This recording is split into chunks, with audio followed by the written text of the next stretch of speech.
Hello student, welcome to B biological. আমি Aditi ma'am. আজকে আমরা যে ক্লাসটা করব সেটা রিপ্রোডাকশন ইউনিটের ফার্স্ট যে চ্যাপ্টার, অর্থাৎ sexual reproduction in flowering plant বা সপুষ্পক উদ্ভিদের যে যৌন জনন, সেই চ্যাপ্টারের নিষেক কিভাবে হয় অর্থাৎ ফার্টিলাইজেশনের কমপ্লিট প্রসেসটা আমরা আজকে এই ভিডিওর মাধ্যমে জেনে নেব। এই ফার্স্ট চ্যাপ্টারের যে মেজর জিনিস অর্থাৎ সেক্সুয়াল রিপ্রোডাকশন কি করে হচ্ছে একটা সপুষ্পক উদ্ভিদের, সেটা তোমরা বুঝতে পেরে যাবে। এই ক্লাসটাকে আমি 4টে পার্টে ভাগ করেছি। প্রথম পার্টে একটা ওভিউলের বা ডিম্বকের গঠন সম্পর্কে বুঝিয়েছি। দ্বিতীয় পার্টে আমি স্ত্রী স্পোরোফাইট কি করে গঠিত হয় বুঝিয়েছি। থার্ড পার্টে আমি গ্যামেটোফাইট, স্ত্রী গ্যামেটোফাইট কি করে গঠন হচ্ছে, তার বিকাশ হচ্ছে সেটা বুঝিয়ে ফোর্থ পার্টে আমি নিষেক কিভাবে হচ্ছে সেইটা বুঝিয়েছি। তাহলে চলো আর দেরি না করে আমরা শুরু করি আজকের ক্লাস। এই হলো একটা গর্ভকেশর চক্রের গঠন। এই গর্ভকেশরের উপরের অংশটিকে বলে গর্ভমুণ্ড বা স্টিগমা। এই অংশটাকে বলে গর্ভদণ্ড বা স্টাইল। এইটাকে বলে গর্ভাশয় বা ওভারি। এই ওভারির ভেতরে এই যে অংশ, এগুলো হচ্ছে এক একটা ডিম্বক বা ওভিউল। এই ওভিউলের স্ট্রাকচারটা আমরা এবার দেখব। এটা হলো একটা ওভিউলের গঠন। ওভিউলের মধ্যে এই অংশটাকে বলে, এইখানে যে প্যারেনকাইমাটাস টিস্যু রয়েছে বা প্যারেনকাইমাটাস মাস অফ সেল রয়েছে, এই অংশটাকে আমরা বলি নিউসেলাস। বা এই পুরোটা হচ্ছে একটা মেগাস্পোরাঞ্জিয়াম, যার মধ্যে মেগাস্পোর গঠন হচ্ছে এবং যার ভেতরে ডিম অর্থাৎ উস্পোর গঠিত হয়। এবারে এই স্ট্রাকচারটা পুরো দেখি। তাহলে প্রথমেই বললাম এই যে অংশটা, এটা প্যারেনকাইমাটাস সেল দিয়ে তৈরি, যেটার নাম হচ্ছে নিউসেলাস। এরপরে এই যে অংশটা, এটা এবং এই অংশটা, এটাকে আমরা বলছি ইন্টেগুমেন্ট বা ইন্টেগুমেন্ট। ইন্টেগুমেন্ট দেখো এটাকে কভার করে রয়েছে। যদি এই ইন্টেগুমেন্ট একটা থাকে তাকে আমরা বলি ইউনিটেগমিক ওভিউল, যেটা মূলত হায়ার ডাইকটসের ক্ষেত্রে বা ডাইকটিলেডন প্লান্টস, যেগুলো দ্বিবীজপত্রী উদ্ভিদ উন্নত শ্রেণীর, তাদের মধ্যে থাকে। দুটো কাদের ক্ষেত্রে থাকে? প্রিমিটিভ যারা আদি মানে শুরুর দিকে যারা দ্বিবীজপত্রী এবং একবীজপত্রী, সেসব উদ্ভিদে এই বাইটেগমিক ওভিউল মানে দুটো ইন্টেগুমেন্ট থাকে। তিনটেও থাকতে পারে, আবার নাও থাকতে পারে। তিনটে আর না থাকা এগুলো এক্সেপশনালি হয়। দেখো ইন্টেগুমেন্টটা এখানে জয়েন করেনি, এই জায়গাটায় একটা ফাঁকা অংশ রেখেছে। এই ফাঁকা অংশটাকে আমরা বলি মাইক্রোপাইল। ঠিক আছে, মাইক্রোপাইলের ঠিক অপোজিট এন্ডে এই অংশটাকে আমরা বলি চালাজা অথবা চালাজাল এন্ড। এই অংশটার নাম হচ্ছে চালাজা, এই অংশটার নাম হচ্ছে মাইক্রোপাইল। তাই এই এন্ডটাকে আমরা বলি মাইক্রোপাইলার এন্ড, এই অপোজিট পোলের এন্ডটাকে আমরা বলি চালাজাল এন্ড। এই অংশটাকে বলা হয় র্যাফি বা RATHE। এই অংশটা হচ্ছে স্টক মানে বৃন্ত, যে বৃন্ত দিয়ে ও ঠিক দেখো আগের ছবিটাতে এখানে আটকে আছে, এইটা হচ্ছে সেই বৃন্ত। এই বৃন্তটার নাম ফানিকল বা এটাকে ফানিকিউলাস ও অনেক সময় বলে। এই পয়েন্টটা দেখো, এটা পুরো ওভিউলটার সাথে এই ফানিকলের অ্যাটাচমেন্টটাকে এনশিওর করছে। মানে এটা পুরো ওভিউলটা তার সাথে স্টক এই অংশটার মাধ্যমে অ্যাটাচড রয়েছে। এই অংশটাকে বলে হাইলাম। এবারে আমরা ভেতরে চলে যাই। ভেতরে এই অংশটাই হচ্ছে মূল, যেটাকে আমরা বলি এমব্রিও স্যাক বা ভ্রূণস্থলী। এই এমব্রিও স্যাকের মধ্যে কি আছে? এই পুরো জিনিসটাকে, এটাকে আমরা বলি সেন্ট্রাল সেল। এই সেন্ট্রাল সেলের মধ্যে এই যে দেখছো এই বড় দেখে অংশটা, এইটা এই কোষটা, এটা হচ্ছে ডিম বা এগ সেল। এখানে দেখো 8টা টোটাল সেল আছে, 1 2 3 4 5 6 7 8। এটা 8 সেল স্টেজ বা 8 সেল থাকে, 8টা। তার মধ্যে এই একটা হচ্ছে এগ সেল, বাকিগুলো কি? এই দুটো কে আমরা বলি সাইনার্জিড। এই 3টে সেলকে আমরা বলি অ্যান্টিপোডাল সেল। আর এই যে মাঝখানে দেখছো দুটো, এদের আমরা বলি পোলার নিউক্লিয়াই।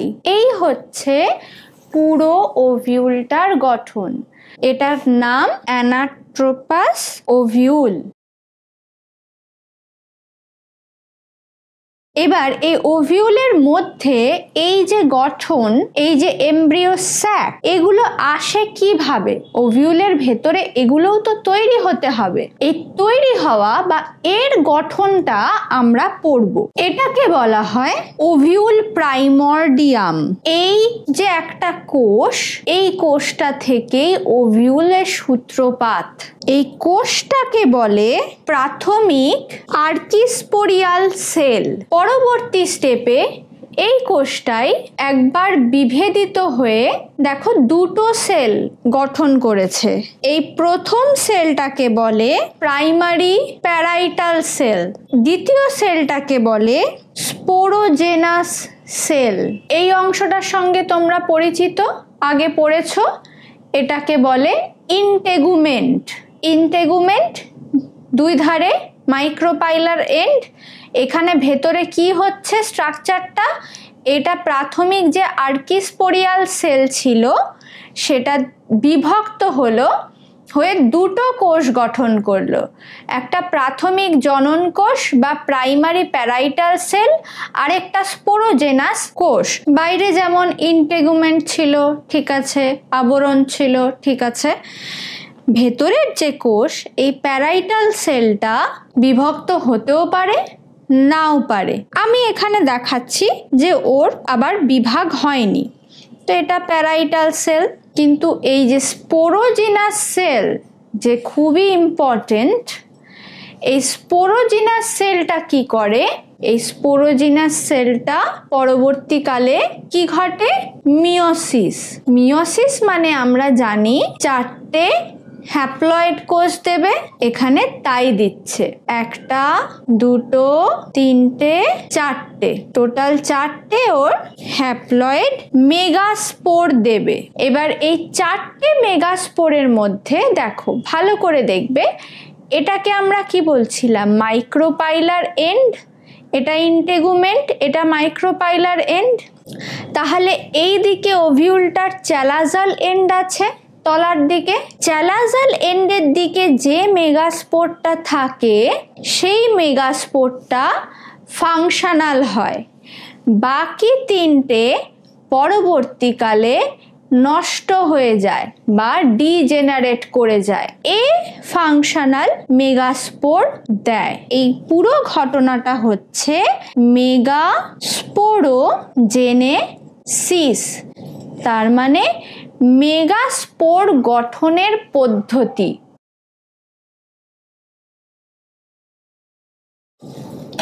ধরো এটা হচ্ছে একটা ফাংশনাল মেগাস্পোর, তার মধ্যে একটা নিউক্লিয়াস, আর বাকি 3টে ডিজেনারেট করে গেছে, মানে নষ্ট হয়ে গেছে। তাহলে এটাকে আমরা প্রাথমিকভাবে বলতে পারি কার্যকরী মেগাস্পোর। এবার এই কার্যকরী মেগাস্পোর বা ফাংশনাল মেগাস্পোরের কিভাবে ডেভেলপমেন্ট হচ্ছে দেখে নি। তো ফিমেল গ্যামেটোফাইটিক কোষের প্রথম কোষ হচ্ছে এই ফাংশনাল বা কার্যকর মেগাস্পোর। প্রথমেই এই কোষটার ফ্রি নিউক্লিয়ার ডিভিশন হবে মাইটোটিক্যালি, তার মানে কোনো সাইটোকাইনেসিস হবে না। এই কোষটার, তোমরা মাইটোসিস পড়েছো, মাইটোসিস পড়েছো যখন জানো যে শুধু ক্যারিওকাইনেসিস হচ্ছে, ক্যারিওকাইনেসিসের পর সাইটোকাইনেসিস হয়। এই ক্ষেত্রে শুধু নিউক্লিয়াস ডিভাইড করছে, কিন্তু কোষ পর্দা গঠিত হয়ে কোষের মধ্যে বিভেদ ঘটছে না, শুধু নিউক্লিয়াস সংখ্যায় বাড়ছে। এটাকে বলে ফ্রি নিউক্লিয়ার ডিভিশন। এটা মাইটোসিসের, এখানে মাইটোসিস হচ্ছে প্রথম ফার্স্ট ফ্রি নিউক্লিয়ার ডিভিশন। এই ফার্স্ট ফ্রি নিউক্লিয়ার ডিভিশনে একটা কোষ থেকে, একটা নিউক্লিয়াস থেকে দুটো নিউক্লিয়াস গঠিত হয়ে গেছে, আর বাকিগুলো এখানে ডিজেনারেট করে আছে। এরপরে কি হচ্ছে, এই দুটো আরেকবার ফ্রি নিউক্লিয়ার স্টেজে ডিভাইড করছে এবং দুটো থেকে 4টে সেল হচ্ছে। এটা সেকেন্ড মাইটোটিক ডিভিশন, যেখানে ফ্রি নিউক্লিয়াস ডিভিশন হচ্ছে, কোনো সাইটোকাইনেসিস হচ্ছে না। এদের আর একবার 4টে থেকে 8টা সেল দেবে, 3টে আর এই মাঝখানের দিকে দুটো নিউক্লিয়াস, টোটাল 8টা দেখছো। 8টার মধ্যে এই দুটোকে আমরা বলছি পোলার নিউক্লিয়াই। এরপরে এই নিউক্লিয়াসরা কিভাবে সেল ফর্ম করছে দেখে নি। এদের সেলুলারাইজেশন হলো, সেল ফর্ম করলো, যেখানে 3টে অ্যান্টিপোডাল সেল তৈরি হলো, দুটো পোলার নিউক্লিয়াই, একটা এগ সেল, মাঝেরটা, তার ধারের দুটো সাইনার্জিড। এটা হচ্ছে গঠন। মেগা গ্যামেটোজেনেসিস, মেগা বলতে আমরা ফিমেলের স্ট্রাকচারটাকে বলছি, কারণ ফিমেলেরটা বড় আকারে বড় হয়, তাই মেগা। আর মেলের ক্ষেত্রে যেটা পুংকেশর চক্রের ভেতরে পরাগ রেণু গঠন হচ্ছে, তার আকার অনেক ছোট, তাই ওকে মাইক্রো বলা হয়। এবার মেগা মানে ফিমেলের গ্যামেট ফরমেশনটাকে আমরা বলছি মেগা গ্যামেটোজেনেসিস। এবার গ্যামেট ফরমেশন বলতে এই এগ, এটাই হচ্ছে মেল গ্যামেট, ফিমেল গ্যামেট, যেগুলো প্রত্যেকে এন, এখানে সবকটাই এন। তো এটা হচ্ছে এন মানে এগ সেল, যেটা থেকে পরবর্তীকালে জাইগোট গঠনের মাধ্যমে ফার্টিলাইজেশন হয়ে ও এমব্রিও তৈরি করবে বা ভ্রূণ তৈরি করবে। তো সেই ক্ষেত্রে এইটা হচ্ছে ফিমেল গ্যামেট। বোঝা গেছে? তো মোটামুটি অ্যাঞ্জিওস্পার্মের ক্ষেত্রে মানে সপুষ্পক উদ্ভিদদের ক্ষেত্রে 80% পলিগোনাম টাইপের এমব্রিও স্যাক দেখা যায়। প্রথমে দেখি এই এন্ডটা উপরের দিকে, এটাকে আমরা বলছি মাইক্রোপাইল, আর এই এন্ডটাকে বলছি চালাজা। এটা ধরো এগ, মাইক্রোপাইল এন্ডের দিকে থাকে এগ। এগের একটা যে নিউক্লিয়াস থাকে, এই নিউক্লিয়াসটা কিন্তু চালাজাল এন্ডের দিকে থাকে। ঠিক মাঝখানে একটা বড় ভ্যাকুয়াল থাকে, এর দুই ধারে দুটি সাইনার্জিড সেল থাকে। এই সাইনার্জিড যে সেল, তাদের কিন্তু নিউক্লিয়াস মাঝের দিকে থাকে, চালাজাল এন্ডের দিকে নয়, বরং চালাজাল এন্ডের দিকে এদের ভ্যাকুয়াল থাকে। আর এদের ঠিক উপরে এই আঙুলের মতো ফিলিফর্ম অ্যাপারেটাস থাকে। এগ সেলে সেটা থাকতেও পারে, নাও থাকতে পারে, কিন্তু দুটো যে সাইনার্জি, তাদের মধ্যে ফিলিফর্ম অ্যাপারেটাসটা থাকবেই। এই পুরোটাকেই আমরা বলি সেন্ট্রাল সেল। এই সেন্ট্রাল সেলের ঠিক মাঝখানে কি থাকে? দুটো পোলার নিউক্লিয়াস। এদের মধ্যে অনেক ভ্যাকুয়াল থাকতে পারে। এবার চলে যায় নিচের দিকে। নিচের দিকে থাকে এরকম ভাবে 3টে অ্যান্টিপোডাল সেল চালাজাল এন্ডের দিকে। এরা ভেজিটেটিভ কোষ, নিষেক হওয়ার পরে এরা কিন্তু ডিজেনারেট করে যায়। এরা এই কোষের প্রত্যেকটা অংশের সাথে প্লাজমোডেজমাটা দিয়ে যুক্ত থাকে। এখানে দেখো ইন্টারেস্টিংলি প্রত্যেকটাই সিঙ্গেল নিউক্লিয়াস, কিন্তু একটা কোষ গঠন করে যেটা ডিপ্লয়েড। এখানে দুটো নিউক্লিয়াস আছে, তার মানে এরা প্রত্যেকেই হ্যাপ্লয়েড, কিন্তু মাঝেরটাকে আমরা 2n হিসেবে ধরতে পারি। ঠিক আছে, তো এই হচ্ছে এমব্রিও স্যাকের গঠন।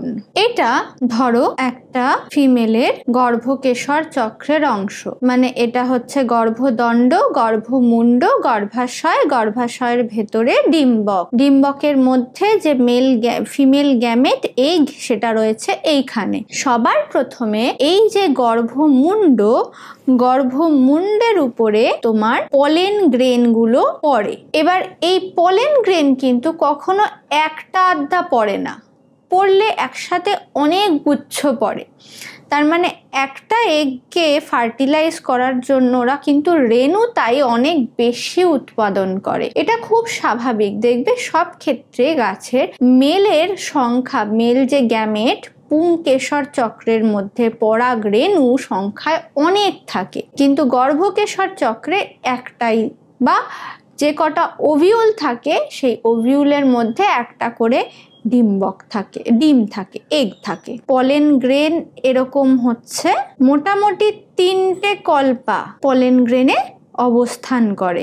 বাইরে এক্সাইন থাকে, যদি ডাইকট হয় 3টে কল্পা বা জার্ম পোর যেখান দিয়ে বেরোবে সেই অঞ্চল ফাঁকা অংশ থাকে, কারণ এক্সাইনে স্পোরোপোলেনিন থাকে যেটা ডিজলভ করা যায় না। আর ভেতরে কি হয়, একটা জেনারেটিভ সেল আর একটা ভেজিটেটিভ সেল থাকে। এইটা হচ্ছে ইনটাইন আর এগুলো হচ্ছে জার্ম পোর।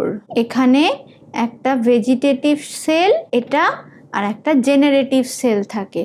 এই জেনারেটিভ সেল ধরো এরপরে কি করে, এই একটা জার্ম পোর দিয়ে যখন এই জার্ম টিউব বেরোয় তখন এই ভেজিটেটিভ সেল টিউব নিউক্লিয়াস হয়ে এখানে আসে, আর এই জেনারেটিভ সেল দুটো মেল গ্যামেট তৈরি করে। তার মানে একটা পলেন গ্রেনে দুখানা মেল গ্যামেট থাকে, এক একটা n+n।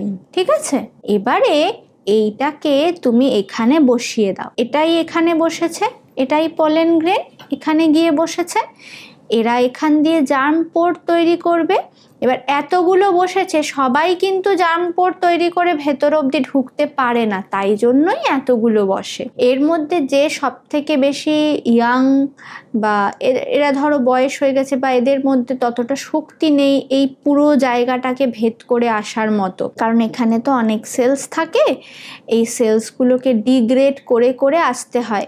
মোটামুটি তোমার এটাকে কেমোট্রপিক্যালি আসে, পেকটিনেজ বলে, আর হাইড্রোলাইটিক এনজাইম, পেকটিনেজ এসব এনজাইম থাকে যা দিয়ে এইটাকে ডিজলভ করতে করতে করতে করতে করতে এই জার্ম টিউব যেটা দেখছো, এই জার্ম টিউবটা এইভাবে আসে। এবার এখানে এসে ও কিভাবে প্রবেশ করবে সেটা কিন্তু 3 ধরনের হতে পারে। ধরো এটা একটা ওভিউল, এর মধ্যে যদি জার্ম টিউবটা এই জার্ম টিউবটা এসে এই মাইক্রোপাইলার এন্ড দিয়ে ঢোকে, তাকে বলছি আমরা পোরোগ্যামি। এটা সব থেকে বেশি কমন। আরেকটা কি হতে পারে, ও উপর দিয়েই ঢুকে যেতে পারে। এই উপরটাকে আমরা কি বলি, চালাজাল এন্ড, মনে আছে?